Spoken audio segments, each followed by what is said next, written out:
Very excited to be able to host this webinar that is sponsored by the South Dakota Grassland Coalition. Is made possible through a cooperative grant from USDA's Natural Resource Conservation Service. Following their presentations tonight, both of our panelists have agreed to remain on the line for some question and answer. And so you can submit questions, or I think we'll be able to let people ask questions live if they're comfortable with having the microphone on and all that to ask their question, or you can type them in the Q&A and we will try to get through those and answer them live as we go to them. Really interested to see where people join us from. So throughout the night, don't hesitate to drop in the Q&A where you're joining us from, and been pretty neat to see where all the registrations have come in from. So we are going to be hearing tonight from Alejandro Carrillo and Jim Faulstich, because drought, or the threat of drought, has become the new normal for many of us. We think it's important to be prepared for whatever God provides for us, and just go with what he's got in store for us, and use it to the best of our ability with his help. And so our two rancher presenters this evening have experienced firsthand how advanced planning and adaptive grazing practices can help you survive, even thrive, when things don't go your way, when you are thrown a drought curveball. So we're going to start this evening with Alejandro Carrillo. He's going to kick off our presentation this evening, and he's going to share with us a little bit about his operation and his experience. Alejandro kind of started down this regenerative journey in 2004 and was just sharing with me that he's currently experiencing the worst drought in 80 years in his area. And so on an average year, he would be expecting somewhere in the neighborhood of 9 inches of rain. And as I've talked to him in recent weeks, he said that they've been getting 2 to 3 inches of rain in recent years. And so has had to make some cuts, but is still able to run more cows today than when he started down this journey, and doing it with less inputs and less supplementation. So I'm going to turn it over to him and let him share a little bit of where he's at. I'll keep an eye on the Q&A coming in, and we'll circle back around to those and do some question and answer as we wrap up this evening. Kind of planning to have everybody out of here around 8:30 Central Time, 7:30 Mountain Time, about an hour and a half. So here we go. Alejandro, thank you for joining us today on this Drought Plan Now or Pay Later webinar. We really appreciate your time today, and I'll turn it over to you. Thank you, Clay. Thanks for having me today here. Great opportunity to share and also learn from the participants. Yeah, as you said, back in 2004, I was working in information technology in the US, and my dad asked me when he turned 70 if I could help, and I was about ready to do that. I wasn't sure what I was doing, probably joining the operation, because our cattle ranch nested in the Chihuahuan Desert. At that time, we're getting 12 inches of rain per year. And at that particular year that I joined the ranch, we got more than 20 inches of rain on that year. So we got pretty excited. It was a nice present from my dad. We had those 20, it rained pretty much every month, the whole year. And at that time, Clay, my dad was supplementing 6 months per year. Why so? Not that we have like as cold as, for example, South Dakota, but with not having any moisture during the winter, you have to go from the fall all the way through the monsoon, which is, let's say, July, August, with no rain. And at that time, when I joined the ranch, even with those 20 inches, we really didn't do much. We didn't really do much. And when I say much, is we did not have any green during between 6 and 7 months of the year. Our perennial grasses just shut down, And then we gotta supplement. I mean, if you don't have any green grass, then you gotta supplement. So we were supplementing. Plus, the thing is that we as ranchers, when we are actually working with nature, we are going forward or backwards, but we never stay on the same spot. So the ranch back then was going downhill. I mean, less carrying capacity, more inputs, and so on. I mean, nothing compared to today, the cost of inputs today, but still it was subsidized by my dad. So I was very fortunate to be in the state of Chihuahua in Mexico, who have already had some holistic management practitioners. And my first class of holistic management was taken in 2006. And then I said, because, I really wanted to do things different because since I was a kid, I spent my summers on ranches in the Chihuahuan Desert. And I said, wow, that is my solution. That's my solution to the problem that we have. Because at that time, Clay, we only had like at most 10 different grasses and quite dominated by what we call a tobosa grass. But not a single grass was able to actually have something green after the rains. So we fully implemented the holistic management approach. And then what we also did was work as a community to actually get together with my mentors and some of my colleagues. And then we start traveling, trying to know who was doing the best things, not only the US, but also South America and Africa and Australia and so on. And then we tropicalize, if you can call it that, right? But it's not the tropics. But we were adapting what we were learning and trial and do a lot of trials. And then we were keeping what works. Obviously, we also feel that there was a good progress when all the media that we have right now, because remember, Clay, that time before, people only see and communicate and share over the phone or on gatherings. And now we do a lot of sharing and communicating through a lot of social media, meaning like YouTube, even right now what we're doing. And so one of the realities we're facing right now is that the rainfall trend is going down. I mean, when my dad has great rains of 20 inches, the average 12, and the worst drought 8 inches, now it changed completely on the last 10 years. Or droughts are 4 inches. On the last 10 years, we have 2 droughts of 4 inches.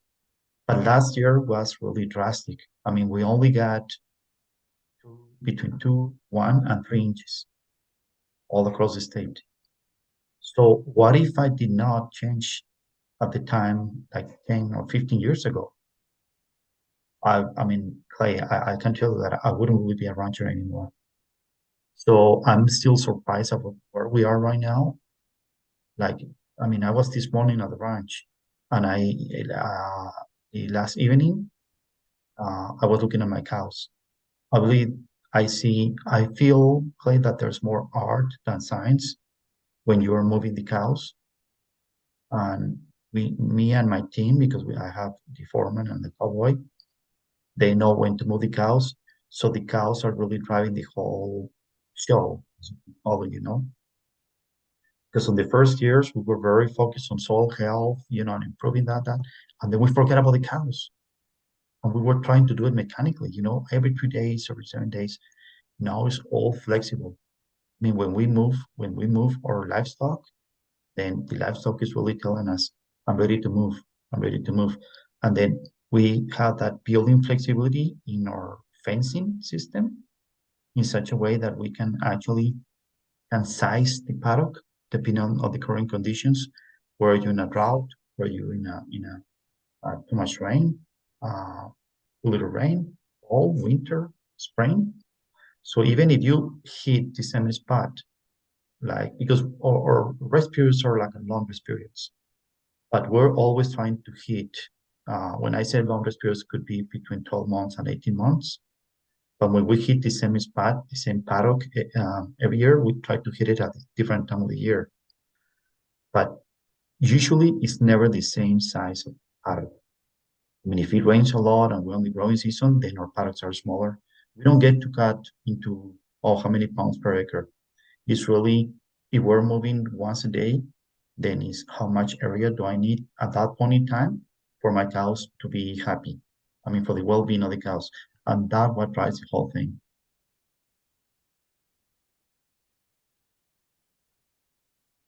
Yeah, very good. Really, really appreciate that.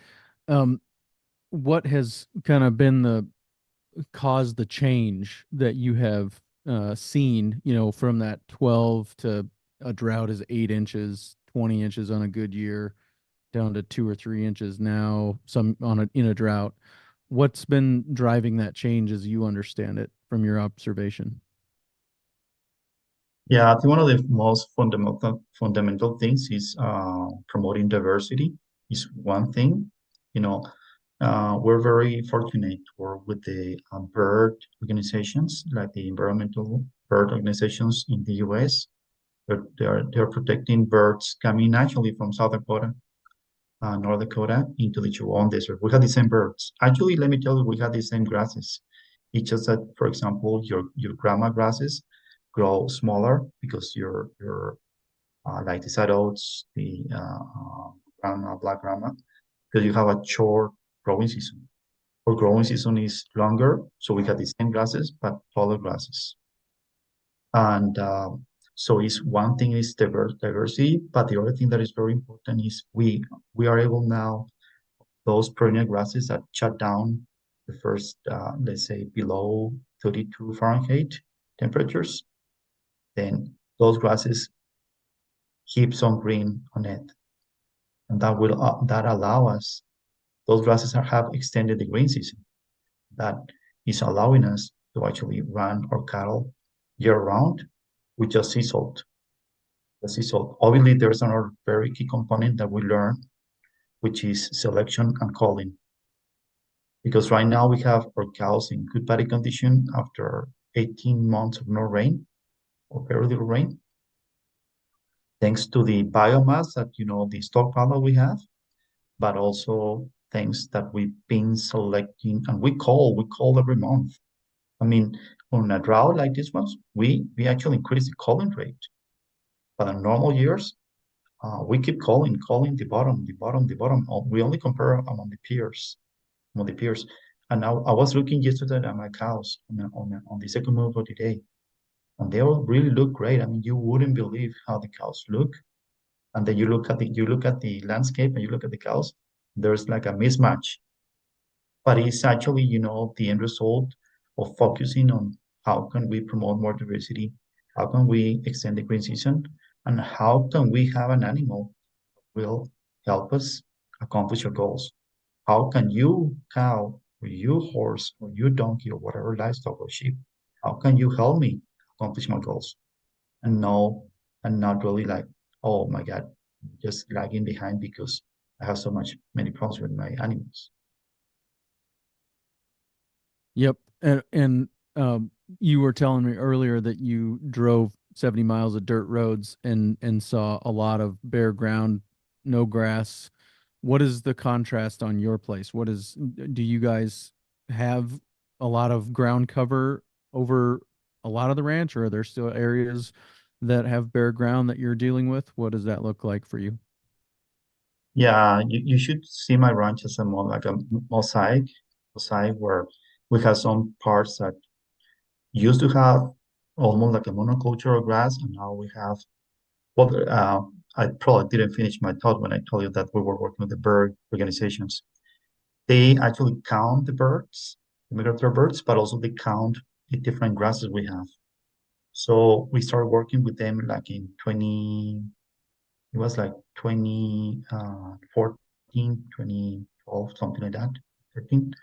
And they counted only 10 different grasses, perennial grasses in my ranch. The last count was a year ago, and they counted almost 100 different perennial grasses. So that was really a big plus. So when you were mentioning that I was driving, well, let me tell you because I didn't explain to you the whole story. So I was driving from a ranch to here to Chihuahua City, and then the first ranch that I passed through was my neighbor ranch. And that ranch, my point here is we depend on our neighbors. And then I'm always an open door for my neighbors to come in. And but that your neighbor doesn't want to do anything today, that doesn't mean that he will not do anything tomorrow. So that particular neighbor took like 10 years to get on board, but now he's fully on board. So when I was driving on that first ranch, oh my God, he has so much grass. It's just amazing. You don't see a ranch right now in Chihuahua with these routes with grass. And he's one of the few ranches with grasses. So I'm so happy with my neighbor. But then the next 60 miles of the road, not a single blade of grass. I mean, we gotta change. We gotta do something about it because people just keeping the cows, just feeding the cows, 100%, 100%. So what does drought planning look like for you? What are kind of the things that make up a good drought plan as you understand it? Yeah, at the end of the rainy season, which is fall for us, let's say it's November, then we make sure that we will have way more grass. I used to say that we have enough grass to go to the next rainy season, but now things are getting really more difficult, more challenging. Now I'm more conservative, and I want to have grass for the next 12 to 18 months.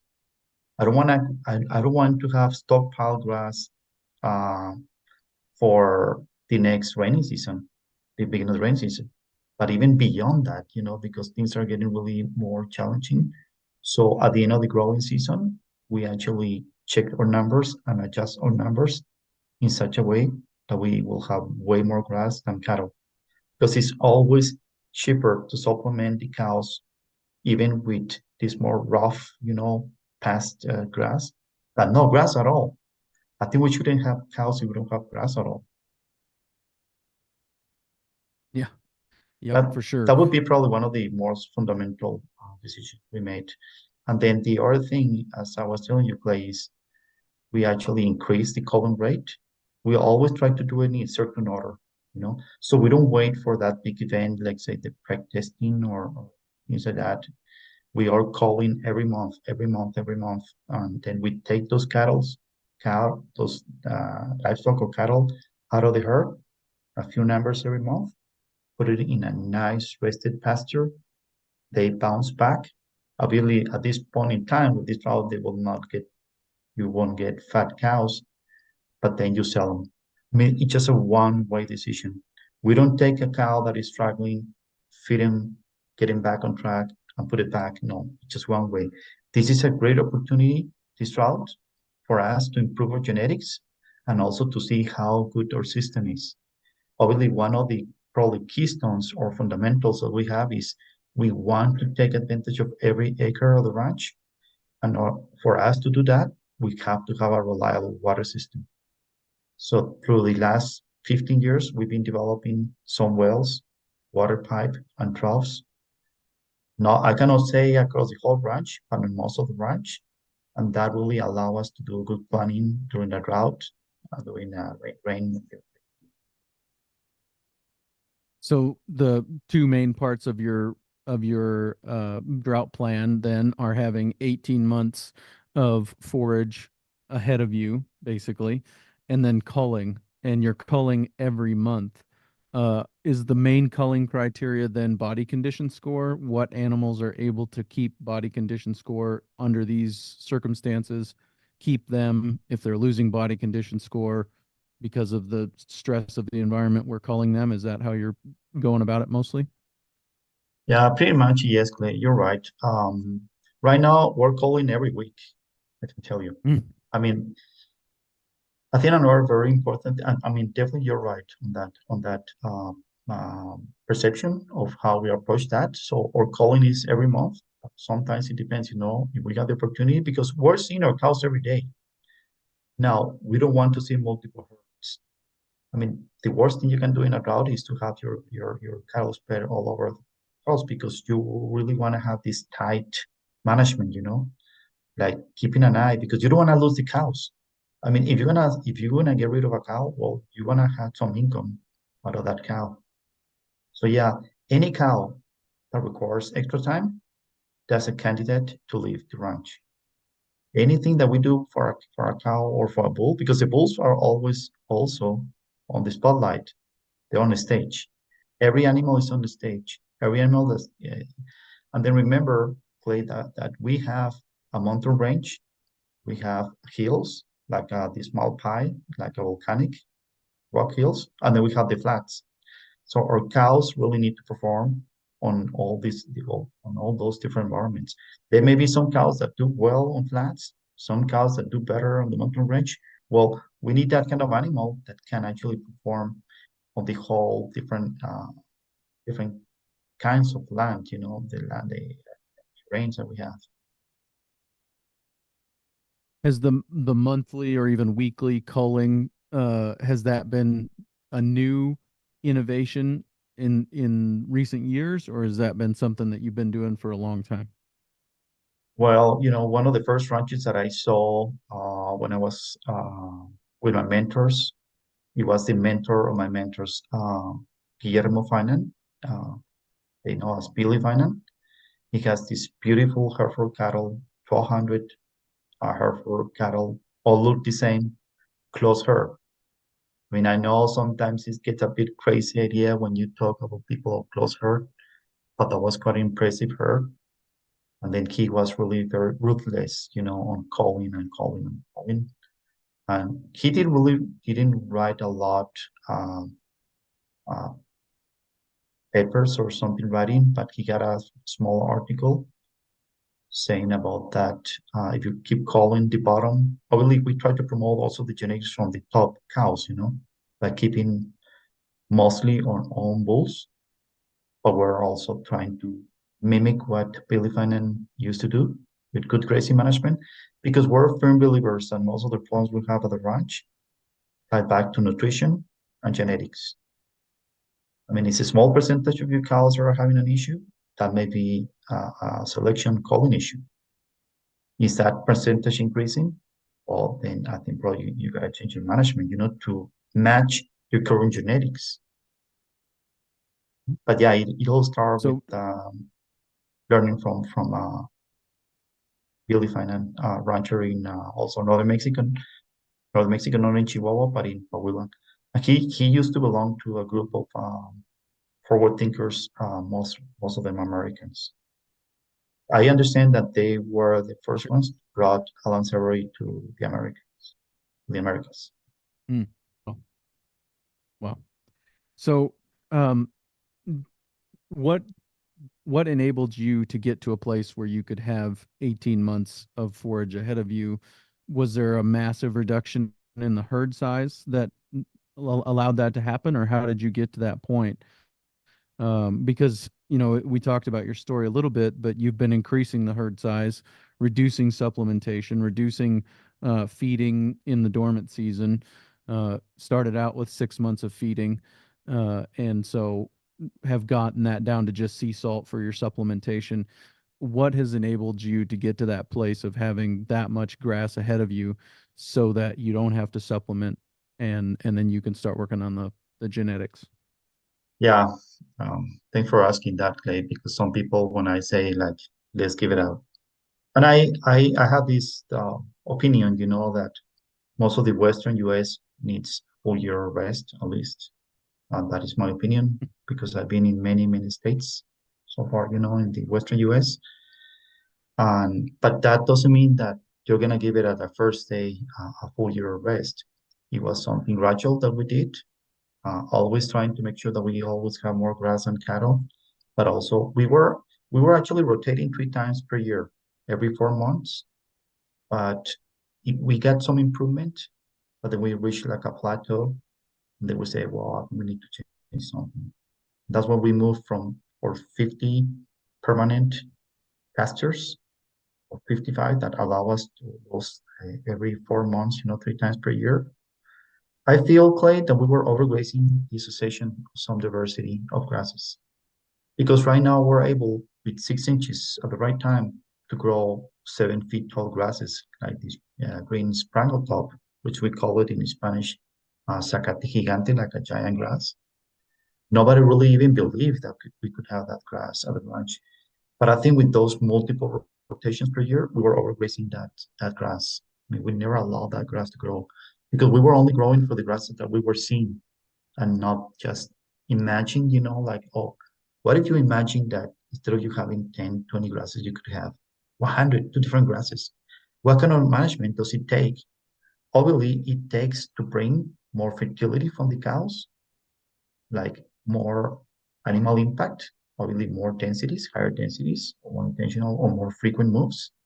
So we moved from 50 permanent paddocks after we took a class with Johan Sisman that he started talking about, well, hundreds of paddocks. I say, oh, well, that sounds interesting.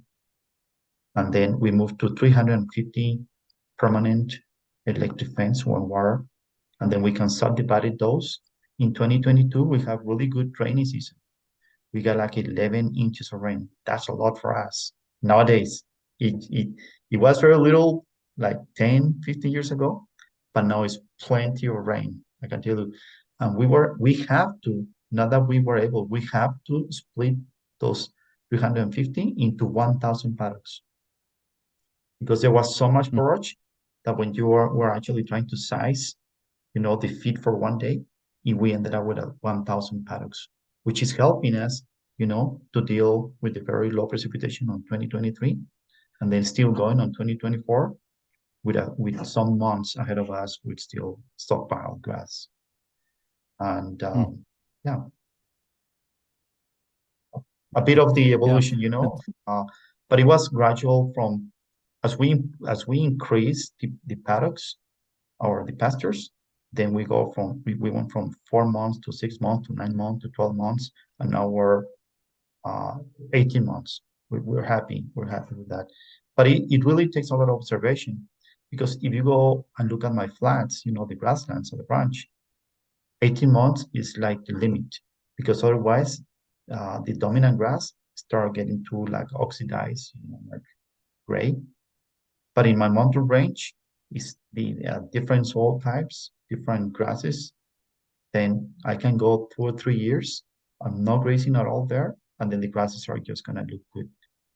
So even within your ranch, you may end up having different grace periods because it depends, like even probably depends on what was the history before.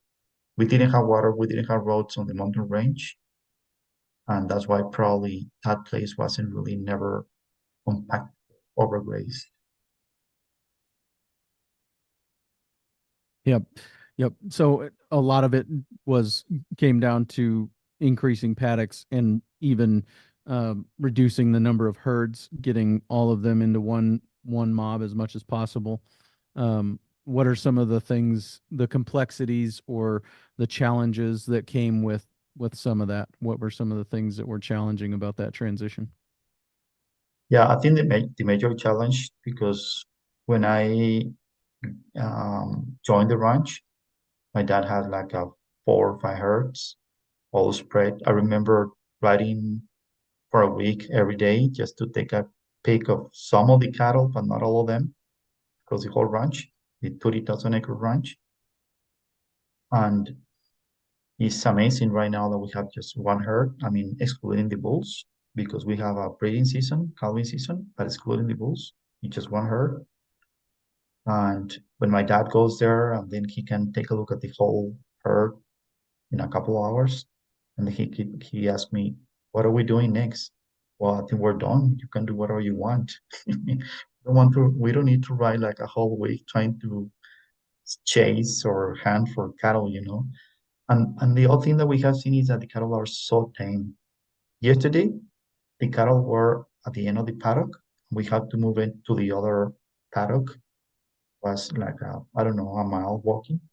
So we went there, and then we just start calling them, and they follow us. All of them follow us. It's so pleasant, to actually do this.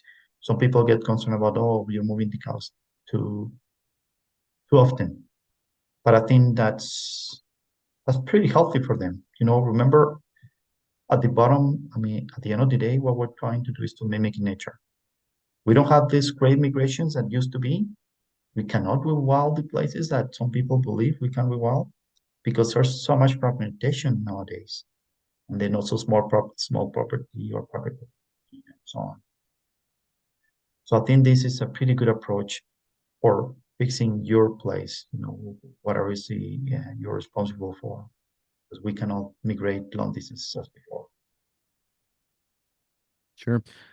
Just a reminder to everybody listening in and watching today, please drop your questions in the Q&A. We're going to have some time after Alejandro and Jim are done with their presentations to let you get your questions answered. So please drop them in there and let us know when you drop your question in. If you're willing to ask that question live, we can promote you to a panelist, I see, as an option here, and let you ask your question in your own words live. Otherwise, I will take a stab at rewording it or whatever, communicating it to Alejandro and Jim, and let them take a stab at answering it. So, yeah, no, I appreciate your.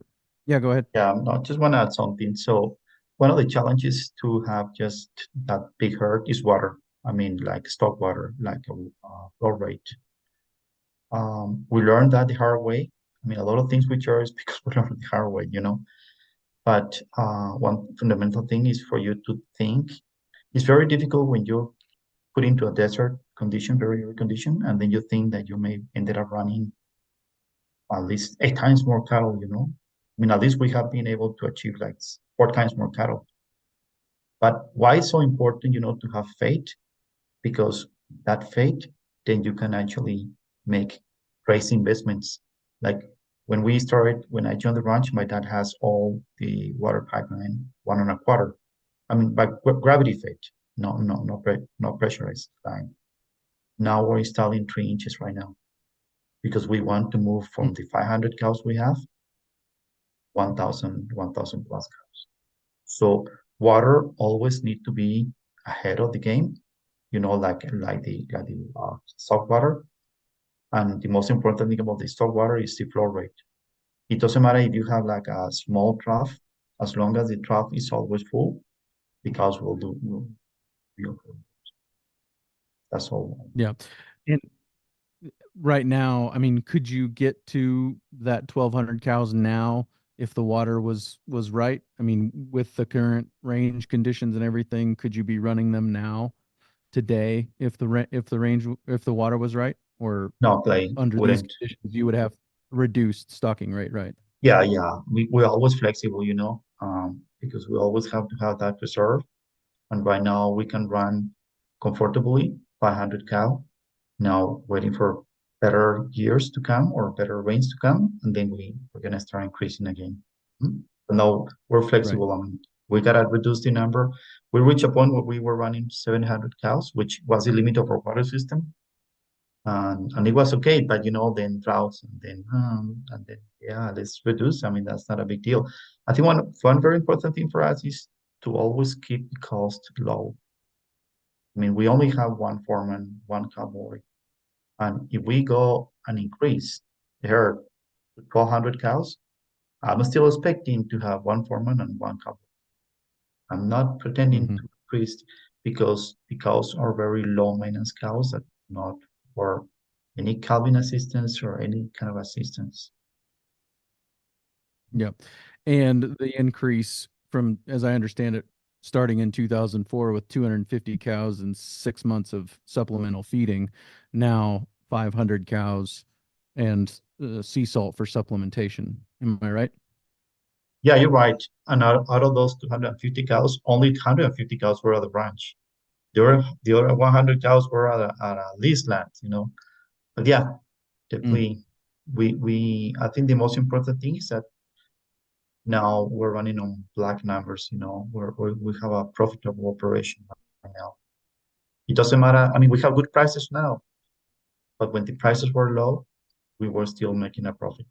And that for us, that was very, I mean, what is the point of increasing your numbers? You're still losing money. Yeah. No, very good. I appreciate that very much. Again, reminder, I've got some good questions coming in. Would love to have more so we can get into some Q&A here in a few minutes. But for now, I think we're going to turn our attention to Jim and talk to him for a little bit and let him share a little bit about his story and some of his experience with these topics. And Jim's been at this for a long time as well. I think somewhere around 1976 got started, or 1974 maybe got started. So coming up on 50 years of management right before the drought of 1976, which was incredibly severe in Jim's neighborhood and in central South Dakota. And so had a big impact on him and how he views management. And also want to give Jim an opportunity to talk about that it's not just about drought, that there's other things that impact our productivity and the ability to grow grass. And so we need to have a plan that takes into account not just drought, but other factors too. So, Jim, I'll give you an opportunity to share a little bit about your operation and some of the ways that you have come to think about this topic. Thank you, Clay. And I found it really interesting as I was listening to Alejandro. And even though we're probably 15,000 miles apart, or maybe even more than that, I'm not sure how far it is to his ranch, but some of the philosophies, some of the practices, some of the things that have come to the forefront as far as staying profitable in ranch management and dealing with drought. And as you mentioned, uh, when we used to think of it as drought, and the longer we were in the business, we soon learned that, well, we really probably should call it a disaster plan. In 2022, we had a severe hailstorm come through like I've never seen before, and hailed about a fourth of the ranch right into the ground. I mean, it was a very eerie feeling to even go. We had cows on that part of the ranch at the time.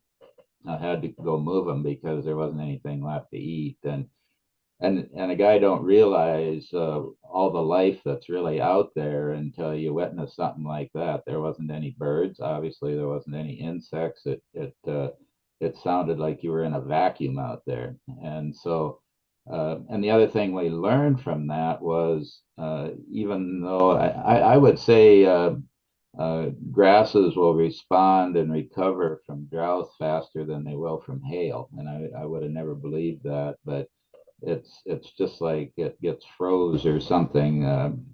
With all that growth pounded right into the ground, I thought, boy, this is going to come back better than ever. And we had the moisture to do it, but it just didn't respond. So we soon learned.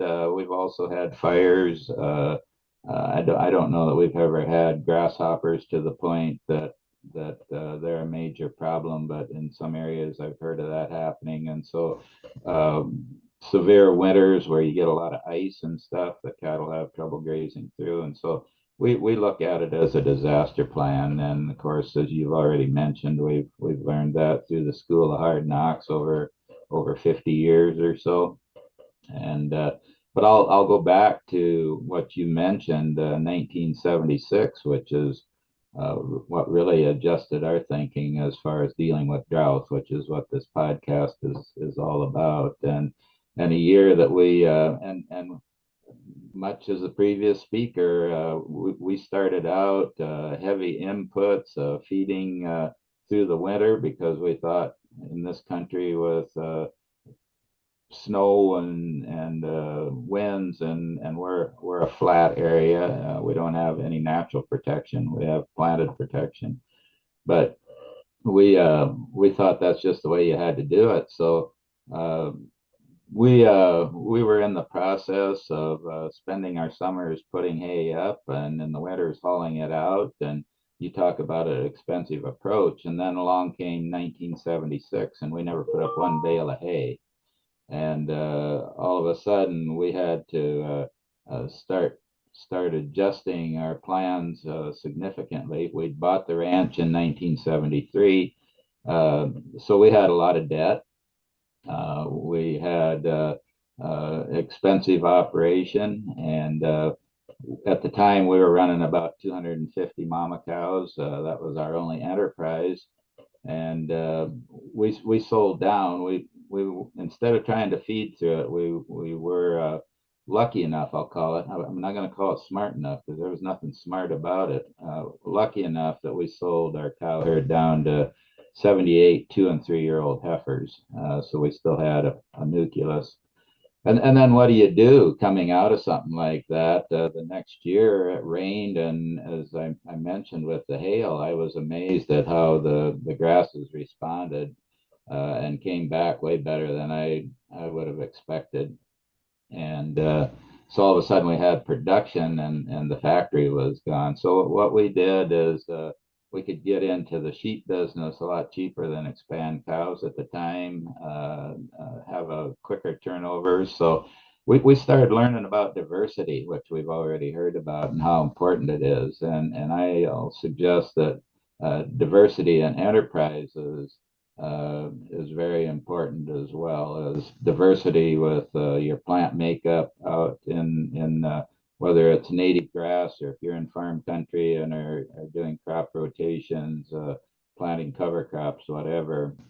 Diversity, you just can't emphasize it enough. So we kind of got rolling along with the sheep as a second enterprise at that time, and then came the financial crisis of the 1980s. And as I watched a number of my neighbors be forced out of the cattle business, and in some cases forced completely off of the ranch, it made us more determined to try to work our way through it. And we knew we had to change. Things weren't working. It was obvious.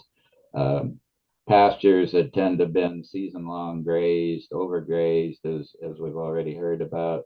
And so the production just wasn't there. And I hired a retired NRCS range specialist to come and help me see the forest for the trees, if you will. And he gave us some really good advice that I don't think ranching for profit existed then. It came along shortly after that. Of course, Alan Savory and Stan Parsons were giving advice, but to really get it out on a larger scale in the landscape, it wasn't available yet at that time. And so I hired this consultant, and one of the things, and it was a real aha moment, he says, well, for one thing, he says, you're spending way too much time and money putting up hay and hauling it out in the wintertime, and it's costing you money and labor both directions. He says the other thing you're really missing is diversity in your rangeland, especially the tall, warm season grasses. And so we really changed our focus at that time. We went to a number of courses, ranching for profit. One course, and it's not available, obviously, because he's passed away, but Dick Divens' low-cost cow-calf nutrition program. And that blew my mind so bad that I came home and I just felt like I'd been run over by a train, because it was such a different way of thinking than what I was used to. Actually, I was lucky enough that he was in the area again the next year, and I took it again, and then it really started making sense. And so between those three things, we knew we needed to change our operation, and started doing that. So we placed natural resources as our priority versus big pounds of calves and total numbers. So instead of volume, we went for managing the resources. And because of that, we started seeing diversity come back in our grasslands. Started putting priority on forbs and native legumes, which other people were calling weeds, and I was there too at one time. Our wildlife numbers started increasing just tremendously, and because of that, it actually got to the point they were becoming a liability. So about that time, my daughter and son-in-law joined the operation, and so we had some additional labor. We had bought a neighboring place that there was an extra house. So we actually started taking pheasant hunters in. There was a lot of demand for pheasant hunters. That led to them seeing some of the whitetail deer that we had on the ranch, and started having demand for that. So we started that enterprise as well. But one of the other things we learned to go along with this diversity thing of enterprises is we figured out we didn't have to have all cows. As I already mentioned, we got into the sheep business, and then we got into kind of a crunch with labor when I say when all my shepherds left to go to college. They were a big part of the family operation, and I couldn't do it all alone. But so we kind of switched the sheep for the hunting enterprises. But one other thing we did is to build flexibility in, which again, you've already heard about the importance of flexibility and diversity, and I can't say enough about both of those. From a diversity standpoint, we started running yearlings, custom grazed yearlings. Also, started retaining our own. We added a bred heifer enterprise where we bred our excess heifers and sold the ones that we didn't need. So we can really be flexible with carrying capacity, much as Alejandro mentioned. Being able to take advantage of those wet years, he's got more extremes than I hope we do, from 20 inches to a couple. But I'll use the example of, I believe it was 2022, when we had tremendous moisture plus a flush of sweet clover, which tends to show up on certain years, especially after droughts and with moisture response. And it's excellent forage as long as you use it before it gets too mature. And so and that particular year we still didn't have enough livestock to utilize to the point we should have, but we came way closer. And then to the other extreme, 2021, I just mentioned this was 2022. 2021 was a drought year where our agreement with the custom grazed yearlings are that with a 2-week notice, they go home. And in this case, we gave them that notice before they ever showed up. Our typical green grass season is from May 1, and of course we're grazing in March and April too, a lot of times on green grass, but the typical real good growth period is May 1 or maybe the middle of April on. Well, we gave them notice the 1st of April that it didn't look like we were going to be running any yearlings. So that's one of the things that we've done to not overuse our resources and not put ourselves out of business. Much as you've already heard, we try to keep enough forage on the place a year in advance. We want to see a year's worth of forage at all time in one variety or another, including enough moisture that we know we're going to grow grass. And then even then you can still have events like the hail I mentioned or whatever. So I don't know, Clay, whether you want me to get into some of my drought plan itself right away, or if that's you have some questions ahead of that, or what's your pleasure? Sure. Yeah. Well, first of all, I would say I'll quote my dad and say that he's always said that he'd rather be lucky than good any day, right? Yeah, no doubt. But the other thing, I went back and watched your video on the sddroughtplan.org website. We'll have that up on the screen here towards the end tonight, but sddroughtplan.org, the Pray for Rain, Plan for Drought series that they did was excellent. Terrence Herman traveled around, did some interviews with producers. You were one of them. And one of the things that you said repeatedly on there is that you watched the drought monitor. And I would kind of like to know, what are you watching for? Are you watching, is it coming here next? I've talked to some people who've said droughts tend to move east, and I've watched droughts move east. Since I've heard that, I've started paying attention and seen that actually does seem to happen. Or are you watching for opportunities in the market that you could be able to buy some cows from drought areas and bring them to your place? Or what are you watching the drought monitor for? What are you keeping an eye on? Yeah, thanks, Clay. And I think I mentioned in that series that I don't watch the drought monitor to figure out whether it's dry at my place. I've got that figured out. One of the things we do is keep close track of our moisture. We have trigger dates as far as keeping track of what our moisture situation and grass available forage is for the year. And so we keep a pretty good handle on what's happening on the ranch. But what I think is equally as important, maybe even more important in some areas, is what's going on in the rest of the United States and the world. Um, what's going to happen? And one of the interesting things I see happening right now is how dry it is in the Corn Belt, the I states in the center of the U.S.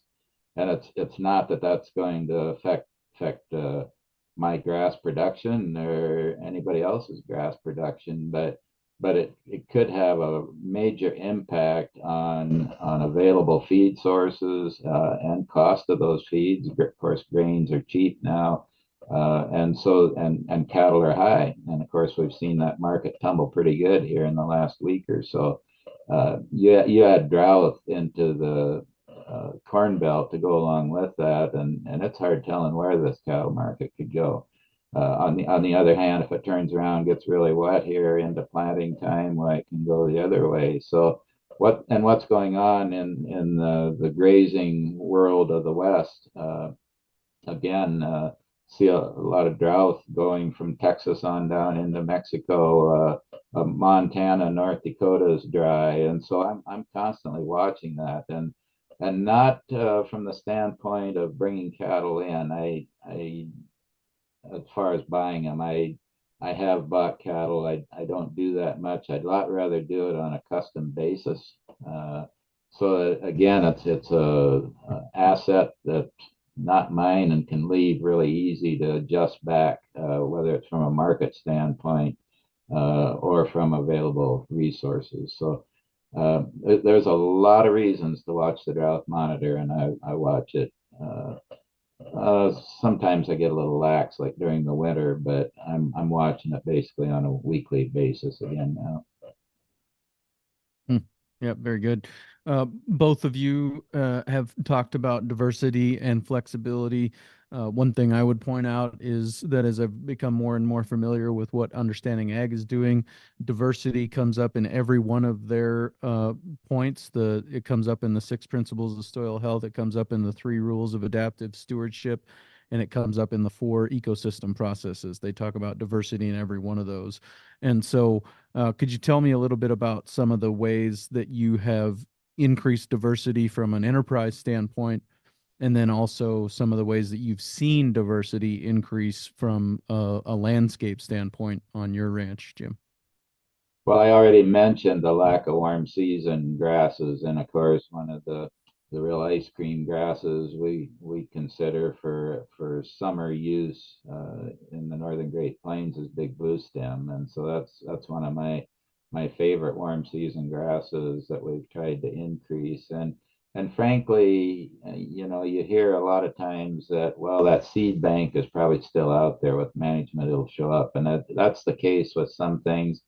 I think less so on those real desirable species that because of season-long grazing for so many years, I maintain the seed bank is basically gone. And so we did have some areas that had native blue stem in them yet, and we started managing to propagate that, and it's unbelievable. And early on in my days of changing our operation and emphasizing natural resources, when I was disappointed with what was going on the rest of the ranch or parts of it, I'd always go back to this original spot to get that lift and see what was happening. And I would have bet money against the fact that it was even possible to influence with manipulating grazing, timing, and rest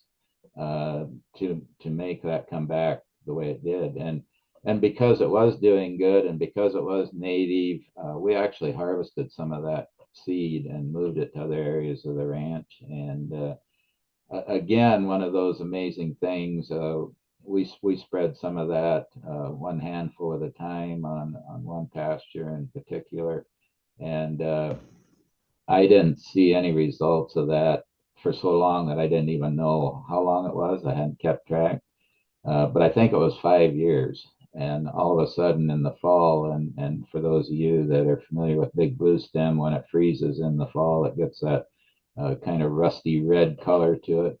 And here all of a sudden I could see those streaks where we'd thrown that out, where cattle had grazed, maybe where a vehicle had drove.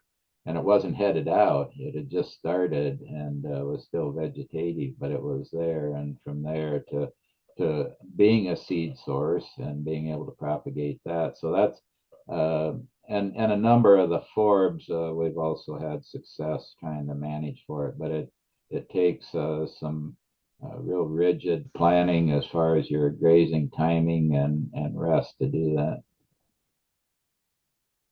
Very, very good. Appreciate that.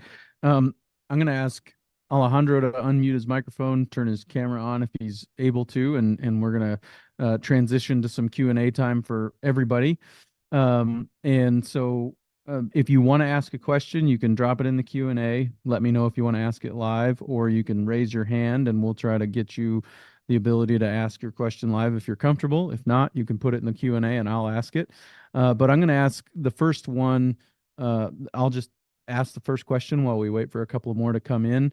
And that would be, can you give me an example of flexibility on your ranch, some of the things that enable you to be flexible on your ranch? Jim, we'll start with you if that's all right, and we'll go on to Alejandro. Well, I think I've mentioned a lot of them.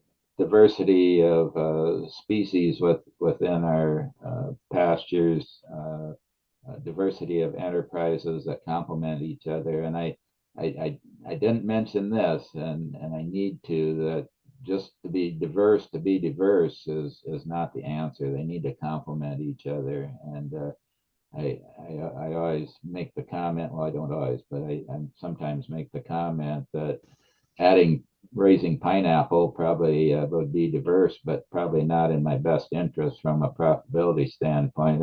And let's be frank, this really all boils down to being profitable. And so they need to be enterprises that complement each other because of our resource management. The hunting was a real good add. For the next person, that might not be the right answer. So, but I think the real value is the diversity in those grasslands and the natural resources out there when it comes to nutritional value, production value, resistance to drought and other things that nature throw at you. Very good. Alejandro, give me an example of flexibility on your ranch? Yeah, I think for us is adapting to the current conditions based on looking at our cows and letting the cows to drive the whole thing. I remember having a question when we were back in Australia of one guy asking, so do you leave more grass during the drought? And I said, well, if my cows want to leave more grass, yeah, I mean, obviously in a drought, they will leave more grass because they will not eat. When you don't supplement, you cannot force your cows. It's like also, like we're going back to it depends. We graze like the foothills of our mountain range, which has been an area that has been kind of difficult to regenerate because it was just bare ground. The water was just flowing too fast. And I really thought that we wouldn't really be able to grow any grass there, like any kind of grass. Now we have mostly a few perennials, but mostly annual grasses where there used to be bare ground on those foothills. I mean, like the transition zone between the mountain range and the flat. And we grazed one part during the growing season. So the cows really ate everything that was there. On our way back, I noticed that my foreman left a lot of grass, standing grass, annual grass. And I said, why do we leave so much grass? Because that's what the cows did. I mean, there were so few perennials. I mean, this was during the non-growing season, right? So actually the annual grass was already like yellow, dry. So the cows were able to eat a little bit of green from few perennials, but they were not going to be able to eat all the annual grasses. So we left a lot of grasses. And now people may say, see, we have a little bit of problem, we ranchers, because we feel that if my cow doesn't eat it, it's useless. But remember that nature really gives everything perfection, at the time that you are. So for us, not eating those annual grasses, we're still skinning the soil. And now if you go to the same spot right now, after a few rains, then the grasses are just laying down, covering the soil, like if it were like a cover crop. So yeah, Mm. I think the flexibility is more looking at what the cows are going to do for them to make them, to keep the well-being of the cows. And also, we intentionally size the paddocks depending on what's going on, what are the current conditions of that day. In fall, in Yep. winter, growing, did it rain, it did not rain. So that is like the flexibility we have observing the cows and trying, to estimate what is the ideal size of the paddock for that um, particular day. Sure. Yep. Very good. Appreciate that. And I'm going to try and answer these questions in the order that they came in. Reminder: if you've got questions, you want to drop them in the Q&A box. I think depending on how you're joining us, it's down below. You can raise your hand. Also, let us know that you'd be willing to talk live and ask your question live to Jim and Alejandro. But like I said, we're going to try and answer these questions in the order that they came in. First one came in from Trent. Alejandro answered this question, but it only goes out to the person who asked it and the panelists. So we'll give him an opportunity to answer this question to the whole group. It says you must keep 100% of your heifer calves to be able to cull so many cows. Can you tell me a little bit about your replacement cow replacement heifer strategy?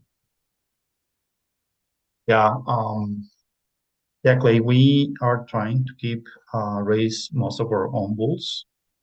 So the best we can get that year is the heifers. So we were going to replace the heifers and we will go back to the ground level, I mean to zero. Because we're trying to see, if you ask me, Clay, what breed of cattle do I have? And I tell you I have, I don't know, Angus or Hereford or Charolais or whatever, I would be lying to you. I would have to put the prefix of my ranch and then the herd. I mean the breed. Like I would have to say I have Las Damas Hereford or Las Damas Angus because I'm working on whatever I have, to get it adapted to not only to my landscape but also to my ranch. Yep. Very good. And do you let the bulls select those replacement heifers then? Kind of keep as many as you can and turn them out for a short breeding season, or how are you approaching that? Yeah, our breeding season right now is 65 days, 70 days. It's the breeding and the calving season. Actually, yeah, I mean, we don't really mind if, they may inbreed because we say, inbreeding is when it doesn't work and live breeding when it does work. But we're very hard on calling. I mean, I think we have much less of a problem nowadays. And going back to we believing that is most of the problems we have are nutrition and genetics. Then based on that concept, that's what we do. Yep. Bart asks, do you graze short or do you leave quite a bit behind when you're grazing? Are you leaving quite a bit behind, or are you taking a high percentage of what's there? Is that for me or Yes, for you. Yep. why me? No, well, no, let me answer. So He said it that will it he will said that it sounds like you graze like him, so he's wondering how you approach that. as I'm gonna take as much as I can, like graze deep. as long as I can keep my cows well-being okay. I mean, because at the beginning we were very focused on the soil, and then we pretty much, screwed up the cows. I mean, we didn't do a good job on the cows. Now the cows are driving. So I was telling you an example where we left all the grasses, the annual grasses, just almost intact. But if we're on the green season or we have enough green to take all the yellow stuff, we'll take it. Right now we're in a drought and we're leaving a lot of this very tough stem, oxidized grass. We just leave it there because the cows are actually, see, if we were going to try to do like more even grazing nowadays, at this time of during this drought, we will have to supplement the cows. That is kind of our challenges, we're only giving sea salt, we're not giving any protein blocks. So we need to let the cows try the show. But yes, we're gonna try to take as much as we can. Because for me, overgrazing is not like staying one day and taking too much. It's more a matter of actually you staying too long on the same pasture, or you're returning too soon to the same pasture. I have seen a lot of people doing really good job in many places in the Western US, but I feel that they're doing rotational overgrazing. I mean, they are just going too soon, because we ended up just working with a few species that we have instead of saying, what happened if we make a little bit of longer rest period? And then if you're seeing more diversity, then I think we're on the right track. But if you're making a change in your grazing management, then you also have to make a change in your genetics, because the genetics that you may have right now, genetics are very used to high protein diets. And now we need genetics that are more able to take less protein and more dry matter. Yep, very good. Jim, how do you think about that? How do you think about how much you're leaving behind? Yeah, well, I sound like a politician. So it depends. Depends on a lot of things. It depends on our moisture situation. It depends on the class of livestock. Depends on the species you're grazing and what you're managing for. So one of the things we're having an issue with in this part of South Dakota is the invasion of brome grass, and so the principles of that you might not want to use if you were trying to propagate big blue stem might be exactly what you want to do if you're trying to knock back brome grass. And one of the things we've done, well, I already mentioned that we're trying to propagate the native big blue stem and other tall warm season grasses. That's exactly what we do. We go in earlier in the year, and again, it depends on the moisture conditions and what your grazing plan is for the rest of the year. Some of these places we cross fence wean calves on, so we want it to be fairly vegetative and yet good quality and quantity. So in a case like that, we try to graze it early, get out early. If we're trying to propagate warm season grasses, we want to be off of those by the 1st of June. So it just depends on, sometimes we take it down really short. If we were coming into a big blue stem then it isn't near as short. So there's a lot of reasons, and it gets back to that flexibility, which is so important. Sure, very good. Kim, I see we're going to go to your question next about the donkeys. Let Alejandro answer that for the group. But and I see you have a follow-up question here, Kim, about when you consider how much you're leaving behind. So let me know if we haven't answered that question specifically as we've answered these two questions. But then we'll circle back around to it. Again, drop questions into the Q&A. We're going to try and be respectful of everybody's time here tonight and get through as many of these questions as we can. But we're going to go now to a question about Ray Archuleta. Alejandro, Ray Archuleta quotes you as having said, if you had to start over, you would use donkeys. Can you explain that, please? And then we're going to go to Joe. Warning to Joe. We're going to go to you and let you ask your question or questions live. So tell us about the donkeys, Alejandro. I'm calling Ray right now. I don't know what he's saying, so no. reality, I kind of changed my hat right now to trying to save more donkeys, and when I was explaining, I'm gonna give you an example, because some people think that I bought the donkeys for protection. Yeah, I think they may provide some protection, because we're running the donkeys the same herd as the cows and horses, the same herd. I mean, in one group. But really, the donkeys are there actually to take whatever is left from the cows. I mean, the donkeys can take stems, can take even bark, and can take all kind of stuff, that the cows may not. So instead of me forcing the cows to do a more even grazing, then the donkeys have that task. The donkeys are just creatures that can take a lot of stuff. Now, in our particular example, we have a mountain range. Donkeys are really, really good because donkeys evolve on the mountains. Donkeys are really good at going up and then graze parts that the cows maybe, because in our mountain range, we don't really use much of we use electric fence, but on some canyons and some parts, we actually kind of push or drive the cows there. But you can see that the cows can actually go to certain elevation and the donkeys are always higher. So if you happen to have, for example, uh, a hunting business, donkeys will be really good because donkeys are going to work the grasses where usually the deer like to be.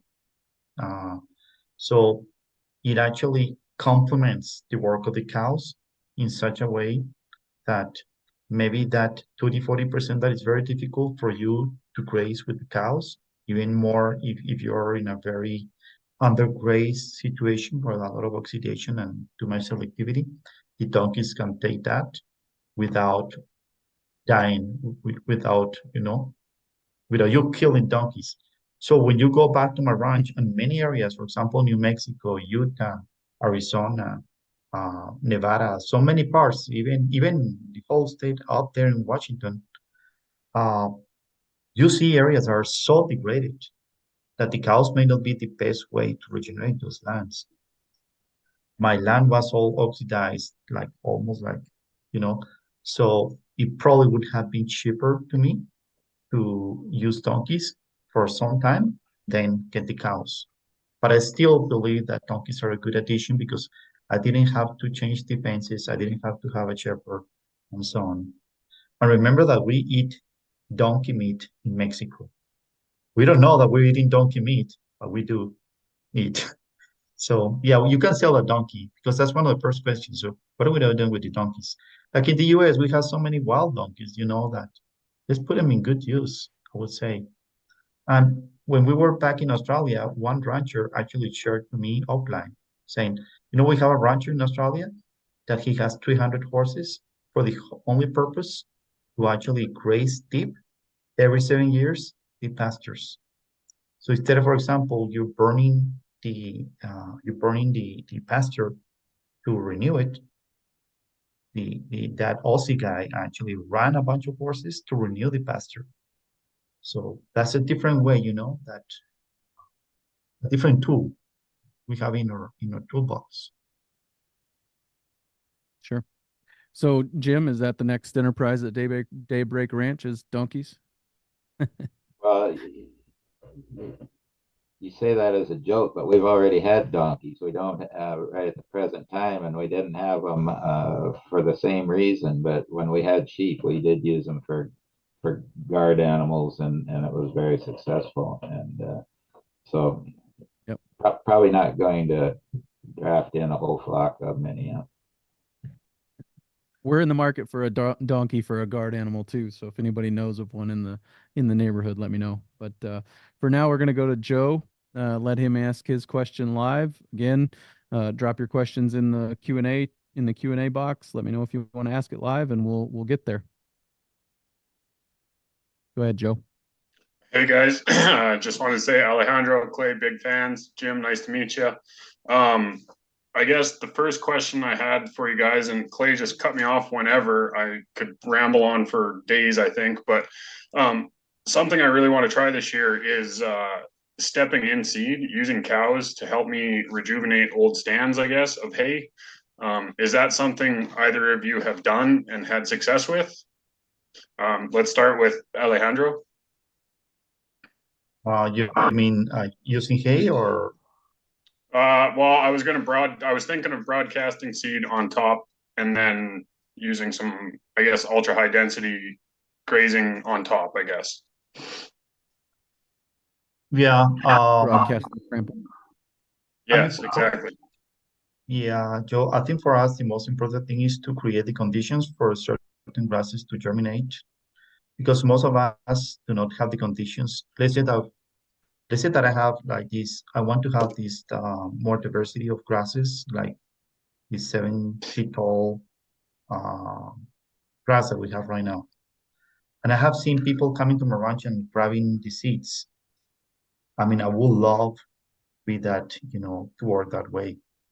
But if we don't actually create the conditions like more air in the soil, more porosity in the soil, more microbiology, then it doesn't matter if you broadcast certain grasses, because the percentage of grasses growing are going to be very small, because your soil doesn't have the conditions yet for those grasses to germinate. So my question is, do you feel that you right now have the conditions for those grasses to germinate? Well, that's one answer. But the other answer is there are some ranchers in Chihuahua that they've been putting seeds on the feeders, like native seeds.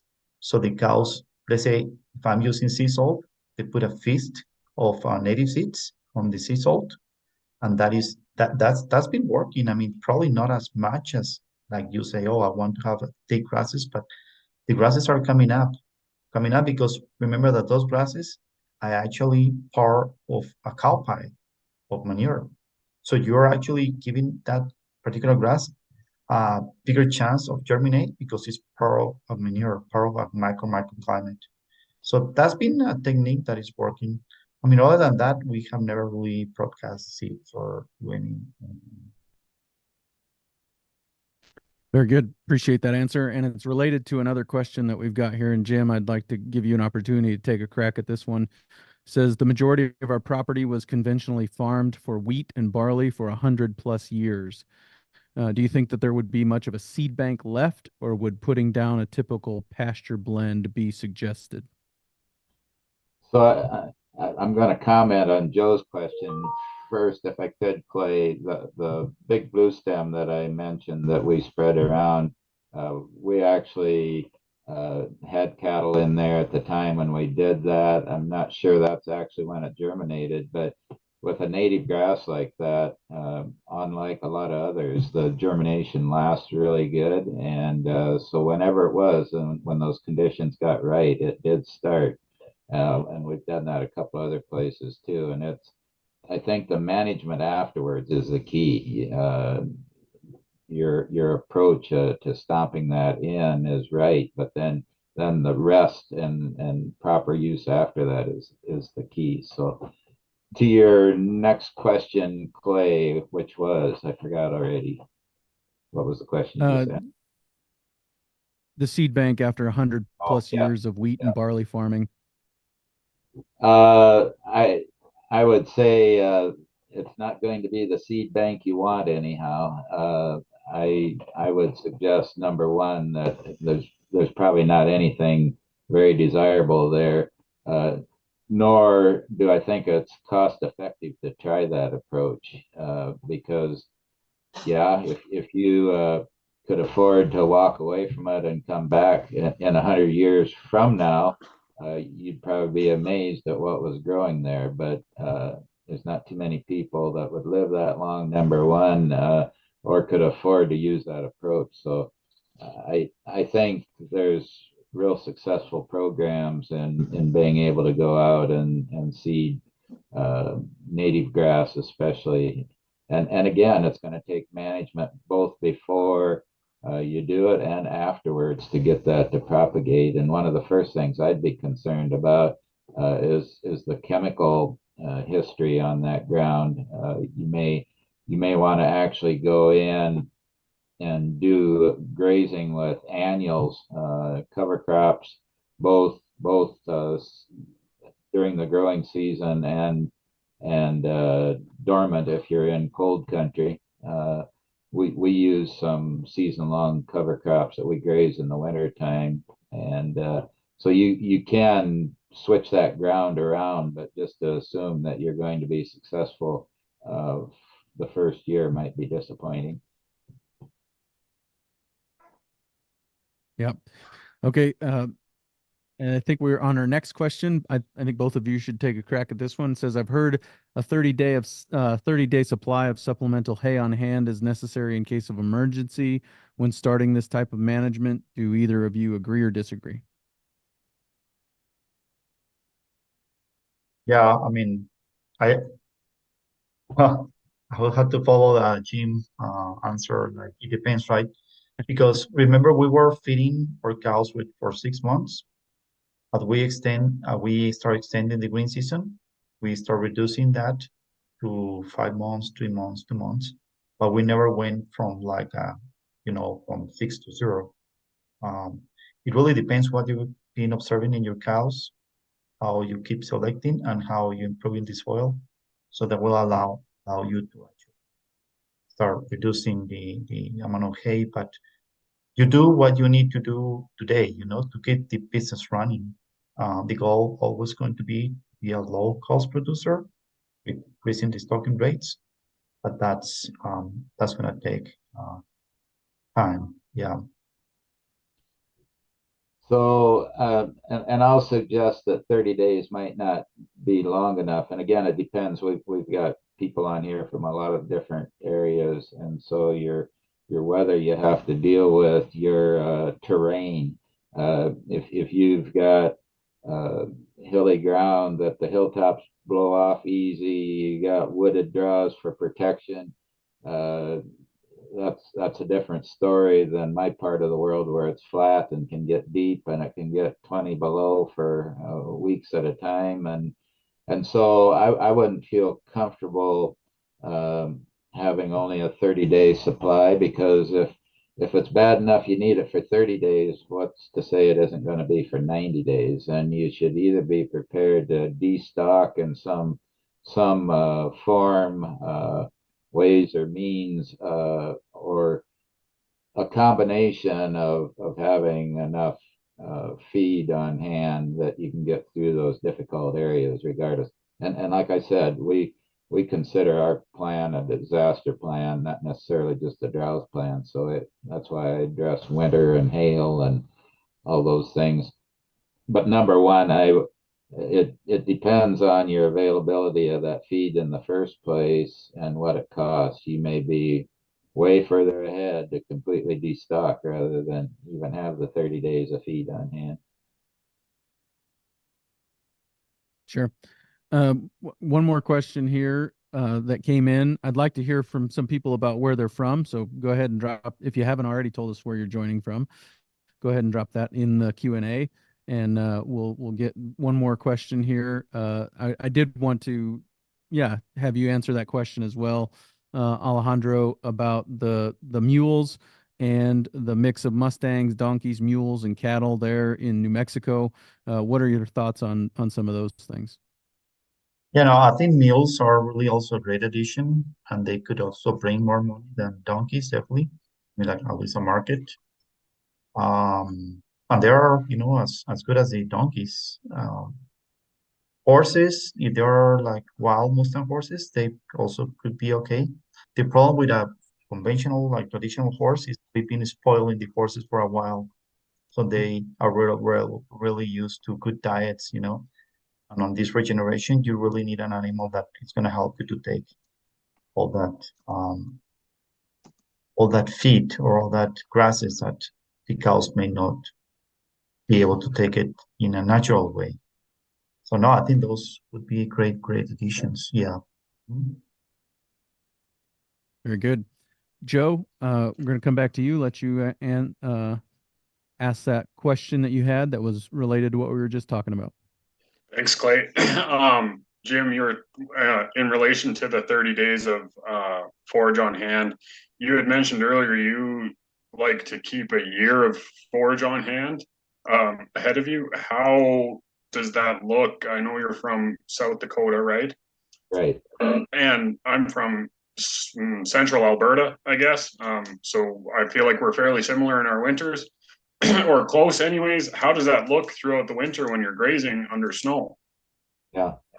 So one thing we do put up some hay, but our goal is not to feed it. And that sounds like a oxymoron, but we've got 3 hay sheds that we keep a supply of hay in, that we could go for a fairly long time, but it's protected, okay?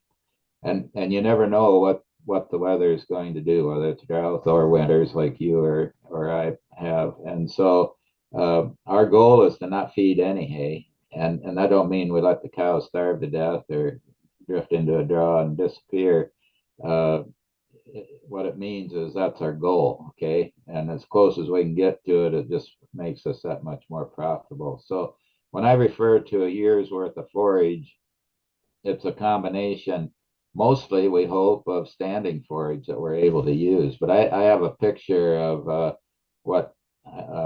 picture of native grass that I was going to use for winter, and you couldn't see a blade of grass sticking out of it any place. Now I know some people are successful at going out and breaking that open and whatever, but we had over 100 inches of snow and there was 3 layers of ice in it about 1 inch thick, and there just wasn't any grazing through it. So we have to be prepared. As I've already stated, that don't mean you have to have a lot of hay on hand, but you have to have a plan to partially destock, move them to a different area. There's people that move cattle for winter and summer. You don't do that cheaply either.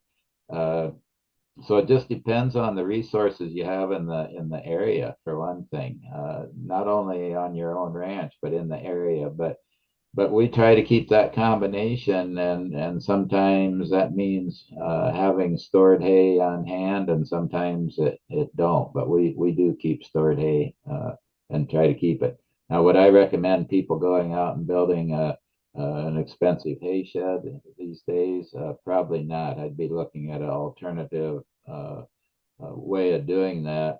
We happened to do that back when building costs were a lot cheaper, and we sold hay at the time, which we determined was a poor use of our resources, and we quit doing it and still had the hay sheds. So again, I wouldn't, if I was to do it over, I probably wouldn't have done it that way. I'm glad we did at the time. It's worked out really well, but I wouldn't do it that way again today.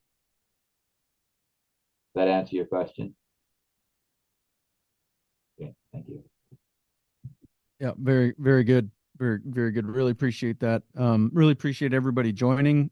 We had people on here from Canada to Australia to New Mexico, North Dakota, Wyoming, Montana. So very, very cool. Really appreciate that. And I wanted to close as we answer here the last couple questions just by drawing everybody's attention to South Dakota droughts.org or sddroughts.org. You can find resources there, and that pairs well with one of our questions. Mention observation of the drought monitor tool. What other tools and resources do you use when monitoring drought and rainfall? So Alejandro, would you please share some of the resources and tools that you use for monitoring drought and rainfall? And then Jim, give you a crack at that as well. Yeah, I mean, Clay, we have all the rainfall data from last year's. I think from previous years, last year was quite unique because not only we got very little rain, but also high temps, high heat. So we don't really know what was effectively what was the rain, but we just walk, the fields during at the end of the growing season. So we went through the whole ranch and take a look at all our fields. How do they look like? Like we know, how they should look like. And then we start going back to the herd and then see if we can actually need to destock more strong than usual. And that's probably one. It's going to be observing all of our pastures at the end of the growing season and adjusting the numbers based on what we observe. That is pretty much. Mm-hmm. And then if things still Jim, get, yeah, I mean, if things still getting tough, then we increase that percentage of culling. So at the end of the day, probably we're going to end up with better genetics. Yep.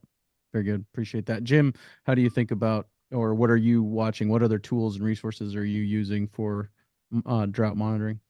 Yeah, so a couple of things we do. Number one, I can't place enough value on what your infiltration rate is. We've done infiltration tests on our ranch and keep trying to improve that. And it's one thing that'll really motivate your progress. NRCS did a couple samples on our ranch. Well, one of them was on our place. The other one was across the fence on the neighbors that was season-long graze for a number of years. And on ours, the infiltration rate was the first inch was 10.7 seconds, I believe. Second inch was 30, around 30, I believe it was. Bottom line is 2 inches in less than a minute. Across the fence, some of that took as long as 30 minutes. So when you see the value of soil health and infiltration and what grazing management can do, that's huge. And I don't know that you can really appreciate that without doing some infiltration ring work. I think a good substitute for that is a soil probe or spade. Soil probe will go deeper, obviously, but so locally on our ranch, those tools as well as rain gauges, of course, and keeping track. I do want to mention, Clay, that and again, it'll vary from one geographical area to the other, perhaps, but as far as planning for drought, one of the most critical times in my mind is like the October time frame, actually the year before you may be dealing with drought. And has already been mentioned, what you have for available forage out there, what your moisture supply is at that time, what your growing conditions are going into the winter, give you a lot of indications at least where you might start for the spring. So we see that fall time frame really being very important, as well as in our case, April is a huge month for grass production. Yep.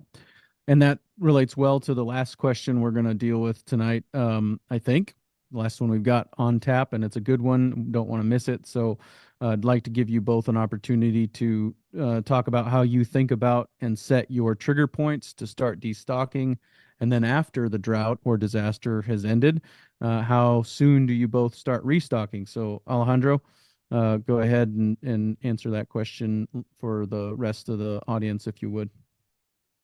Yes, Clay. As I explained to you, so we're gonna walk our pastures, and depending on how much, at the end of the growing season, when we have like yellow and green, so really depend on how much grass we were able to grow and how much green is out there, then that will actually determine how many cows or we're gonna keep in what we have, or we're gonna increase, or we're gonna decrease or destock, and how or at what point we're gonna restock. Actually, we would have to wait almost at the end of the next rainy season to really determine or known for sure that we have enough rain for the next 12, 15, 18 months. How we can actually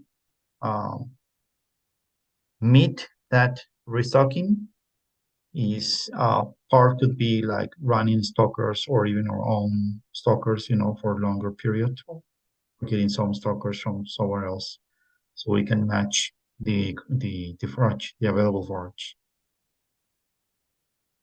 Very good. Jim, how do you think about that? Yeah, well, I already kind of started on that. So as far as trigger dates, we have several of them, not necessarily as destocking deadlines, but more from a standpoint of planning. And I mentioned October. I've really grown to appreciate how important that is. I also mentioned April. We know and South Dakota State University has done research and documented on our ranch that the month of April and the moisture conditions we have for the month of April, whether it's cumulative from the fall before or during winter or in April itself, but that month dictates how many pounds of beef and what our grass production is going to be for the year. It's that critical. So April is really key, and as I already mentioned, so like in the year of 2021, when we were so dry going through the winter, we knew we were dry in the fall, we knew we were dry in the winter, we knew we were still dry in the spring, and that's when we chose not to take any custom grazed yearlings. And as far as restocking, that's the way we would do it, rather than again go out and buy somebody else's genetics that may not necessarily work for us. We would custom graze to utilize whatever forage production there was for that recovery period, and not put too much pressure on things. So many people get themselves in trouble, not only from a resource standpoint, but financially trying to feed their way through those difficult times. And that's why I hedged on the question, how much forage you really needed on hand. Well, maybe you shouldn't have any. It depends on where you are and your circumstances. And as I've said before, there is life after cows. So if you had to completely destock, there's always somebody else looking for grass in our part of the world that you can custom graze or lease out or whatever. Yeah, very good. Appreciate all the wisdom that's been shared here tonight. Again, check out sddroughtplan.org for more information and resources. Thanks again to our partners, USDA, NRCS, South Dakota Grassland Coalition, and thank you especially to our panelists. Thank you for joining us, those who have joined us. Thank you for making time to be here, and I know I learned a lot.